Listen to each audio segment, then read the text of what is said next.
Bonjour Elvin Defazio. Bonjour Maxime. Une revue de presse régionale donc largement consacrée à cette édition du Salon de l'Agriculture qui vient d'ouvrir ses portes, et une édition un peu spéciale parce qu'on le disait, pas de vaches sur place, mais la sympathie de discuter avant tout entre agriculteurs. Oui, les vaches restent à la maison, titre Ouest France.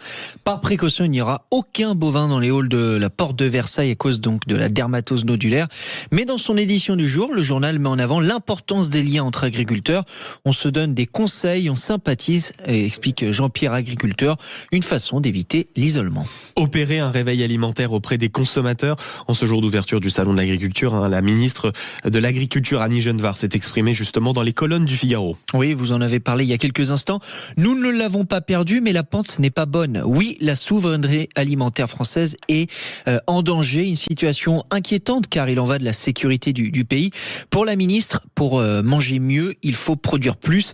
Elle qualifie d'incompréhensible de produire suffisamment de lait et d'importer du beurre. En prenant cet exemple, la femme politique appelle à un réveil alimentaire auprès des consommateurs.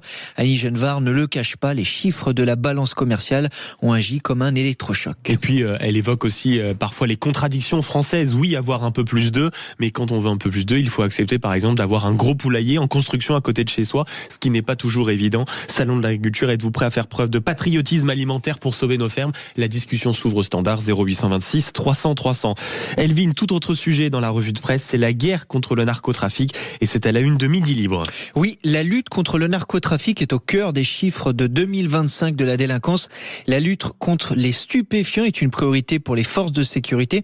Alors dans l'Hérault, le nombre de points de deal a fortement baissé avec des mises en cause qui augmentent de 9%.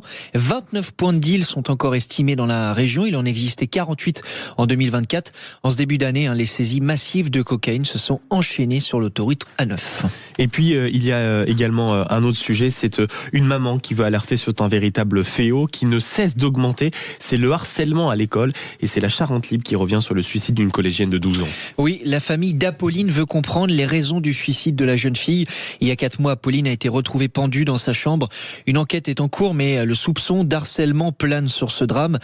Dans une longue interview pour sa maman, elle le dit, il n'y a aucun doute, Apolline m'a été victime de harcèlement scolaire, j'en suis certain. Il s'est passé quelque chose sur les réseaux sociaux.